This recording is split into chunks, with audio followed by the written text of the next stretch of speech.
माने पीना। गोभी माने इंद्रियों के द्वारा। गोभी इंद्रिय ही कृष्ण रसम पिबती थी गोपी। जो अपनी इंद्रियों के द्वारा निरंतर कृष्ण रूपी रस का पान करती है वही गोपियां हैं। और ये गोपियां कोई साधारण थोड़ी है। सत्युग त्रेता के ये बड़े बड़े अमलात्मा विमलात्मा महात्मा ही और द्वापर युग में गोपियां बनकर के वृंदावन में प्रकट हुई हैं। भगवान ने इन सबको अपने दिव्य स्वरूप का दर्शन कराया।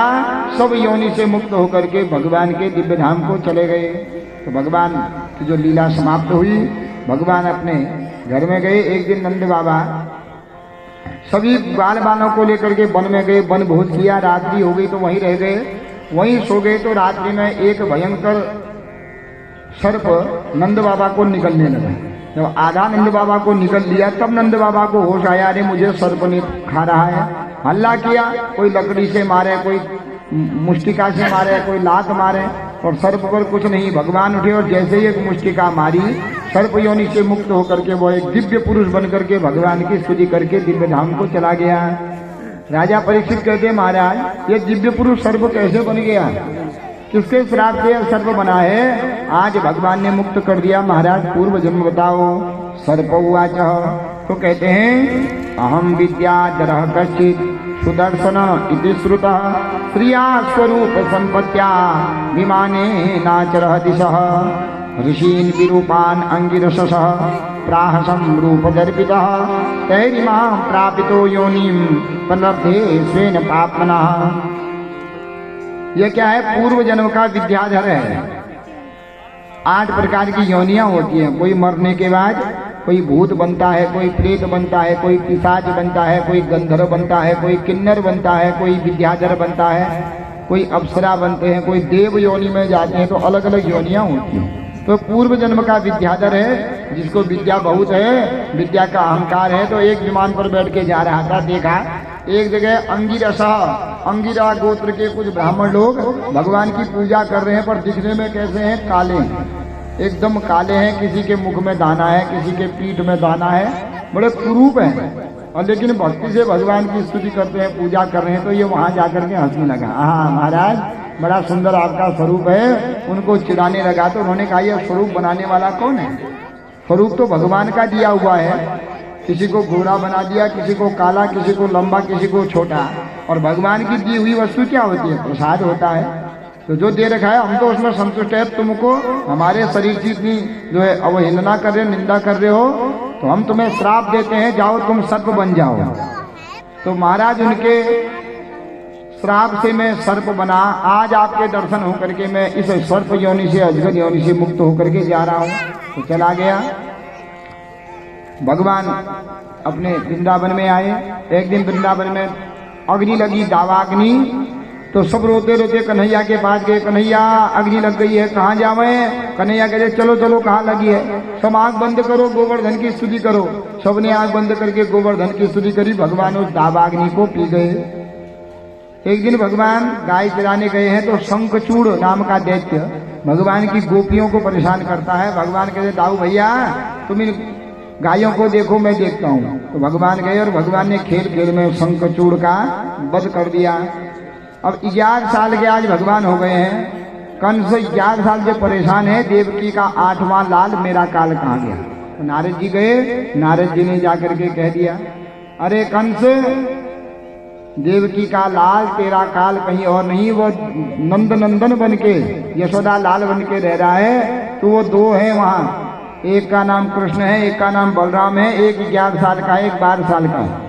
दोनों को बुला और मार दे। शत्रु को जितनी जल्दी नष्ट किया जाए उतना बढ़िया है। तो कैसे बुलाऊं महाराज? अरे कुछ यज्ञ कर ले, कुछ अनुष्ठान कर ले, कुछ भंडारा कर ले, उसके बहाने बुला देना। तेरे वहां एक जो है धनुष है, उस धनुष को धनुष यज्ञ करा, उसके बहाने बुला दे। तो नारद जी चले गए। रात्रि में कंस ने एक केसी दैत्य को भेजा, तो भगवान ने केसी दैत्य को मार दिया। अक्रूर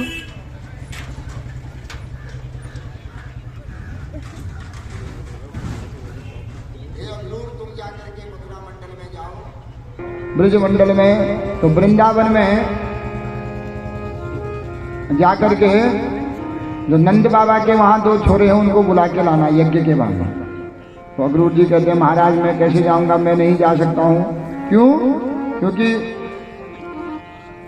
तुम्हारी नंद बाबा के साथ मित्रता है, तो दोनों पुत्रों को मार करके लाना। क्यों बुलाना, क्यों बुलाना है महाराज? अरे वो मेरे शत्रु हैं, मैं उनको मार दूंगा। अक्रूर कहते हैं महाराज मैं ऐसा पाप नहीं करूंगा, क्योंकि पाप करने से कराने वाला ज्यादा बड़ा होता है, देखने वाला ज्यादा बड़ा होता है। उन दोनों बच्चों को मैं ला करके तुमको दूं, तुम मार दोगे, मुझे पाप लगेगा। महाराज मैं ऐसा नहीं करूंगा। कंस ने निकाली तलवार, जाना है तो जा, नहीं तो मेरी तलवार के साथ अभी तेरी मृत्यु कर दूंगा तलवार के द्वारा। अक्रूर जी डर गए कि यहाँ भी मरना है, वहां मांग के लाऊंगा तो गोपियां तो कृष्ण को छोड़ती थोड़ी है, तो गोपियां भी मुझे मार देंगी। इससे बढ़िया इस पापी के हाथ से मरने से तो वृंदावन में कृष्ण के दर्शन करते हुए मरूंगा। तो प्रातः काल गए, संध्या काल में वृंदावन में पहुंचे। नंद बाबा ने बड़ा सुंदर स्वागत किया। पूछा आगमन का कारण महाराज। कंस बड़ा सुंदर एक यज्ञ कर रहे हैं, धनुष यज्ञ, उसमें आपके दोनों बच्चों को बुलाया है, इसलिए मुझे भेजा। नंद बाबा कहते मैं नहीं भेजूंगा। क्यों? अरे दोनों बड़े उजड्डी हैं, बड़ा तो फिर भी थोड़ा ठीक है, छोटा वाला तो ज्यादा ही पाखंडी है, जहां जाता है उल्टे काम करता है। और कंस के वहां भी गांव में कहीं उल्टे काम करेगा तो वहां तो सब राक्षस रहते हैं, कोई इसको छोड़ेंगे थोड़ी। यहाँ गांव वाले तो छोड़ देते हैं, नंद का लाला है करके, लेकिन बाहर वाला थोड़ी छोड़ेगा, इसलिए मैं नहीं भेजता हूँ। तो कहा महाराज आप भी साथ में चलो। ठीक है हम भी चलेंगे साथ में। यशोदा जी रोने लगी कि मैं नहीं भेजूंगी अपने पुत्रों को। भगवान तैयार हो गए।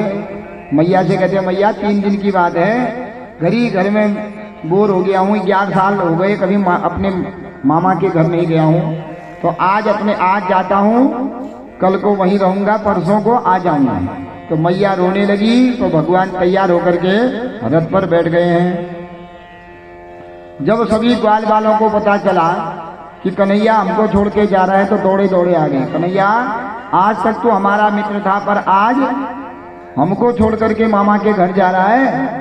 कन्हैया कहते तुम भी चलो। सब तैयार होकर के बैलगाड़ी पर बैठ के जाने लगे। गोपियों को पता चला, रोते रोते आ गई।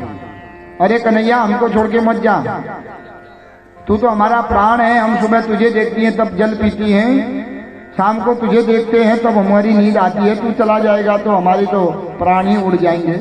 या तो हमको मार दे तब जा, या तो हमसे अगर प्रेम करता है तो मत जा।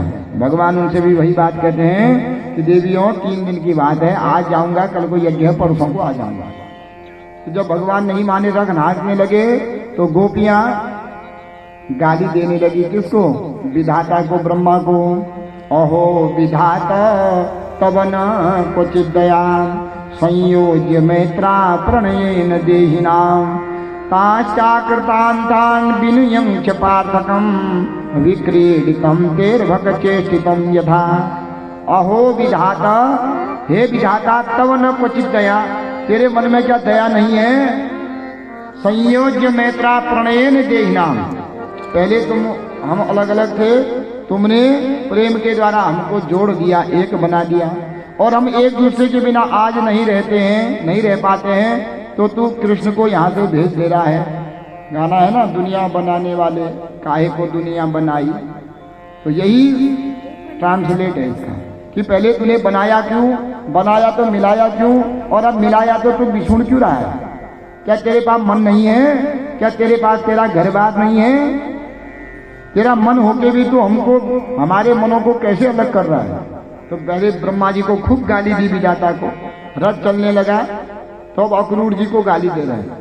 तेरा नाम अक्रूर किसने रखा? तेरा नाम तो क्रूर होना चाहिए, पाखंडी होना चाहिए। हमारे प्राणों धनों को ले जा रहा है। तो अक्रूर जी सुनते रहे। गोपियां रोते रोते बहुत दूर तक आते रही। भगवान ने सौगंध दे दी कि यहाँ से आगे मत आना, मैं जल्दी आऊंगा तुमसे मिलने। 3 दिन की बात है, परसों को मैं अवश्य तुमसे मिलने आऊंगा। तो अंत में गोपियां घर को आ गई रोते रोते। मथुरा में पहुंचे तो कंस ने इनके रहने के लिए एक सुंदर बगीचे का व्यवस्था की थी। वहां पहुंचे, रात्रि में घूमने निकले। तो कहते हैं कल को यज्ञ कहाँ होने वाला है? रंगशाला में। रंगशाला में गए, वहां विचित्र धनुष देखा। भगवान ने धनुष को पकड़ा, जैसे ही प्रत्यंचा चढ़ाई धनुष टूट गया। इतनी जोर की ध्वनि हुई कि सारा मथुरा मंडल में भूकंप आ गया। कंस अपने सिंहासन पर बैठा था, सिंहासन से नीचे गिर गया। कंस भयभीत हो गया कि यही मेरा काल है, क्योंकि ब्रह्मा जी ने मुझसे कहा था जो धनुष को तोड़ेगा वही तुझे मारेगा। तो आज इस बच्चे ने इतना भयंकर धनुष को तोड़ दिया है, तो अब मैं आज की रात कैसे काटूं? रात भर सोया नहीं। उसकी पत्नियां हैं 2 अस्सी और प्राप्ति। लाइट बंद करे तो काला काला मुरली वाला दिखा, अरे लाइट खोलो मुझे मारने आ गया। पानी दो, पानी पीने लगे तो अपनी छाया देखे पानी में, तो काला मुरली वाला, अरे पानी में भी आ गया है। इधर उधर जावे, छाया देखे, अरे वो आ गया। भोजन का करे, दाल में जीरा देखे काला काला, अरे मुरली वाला आ गया है। ऐसी गति हो गई कि उठते बैठते सोते आंख बंद करते चलते फिरते हर समय भगवान को देखने लगा।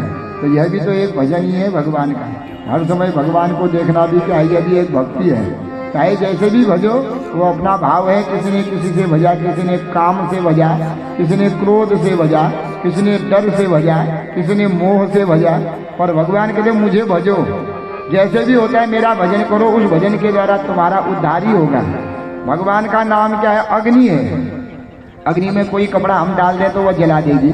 हमने नया कपड़ा डाल रखा है ऊपर और नीचे आग लगी है, ऊपर से हवा के द्वारा नया कपड़ा अग्नि में गिरेगा, तो अग्नि ये थोड़ी समझेगी अरे नया कपड़ा है ऊपर से उड़ के गिर गया है, वो जलाएगी थोड़ी ना। अग्नि का धर्म क्या है? जलाना।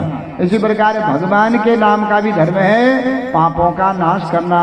जिस भावना से भी भजते हो भगवान का भजन करो, भगवान का स्मरण करते रहो, और भगवान के स्मरण करते ही हमारे पाप रूपी जो वस्त्र हैं उस भगवान नाम रूपी अग्नि में गिर करके जलते रहते हैं। और जिस दिन हमारे संपूर्ण पाप नष्ट हो जाएंगे, हमारा मन निर्मल हो जाएगा, उसी समय हमको भगवत की प्राप्ति हो जाएगी।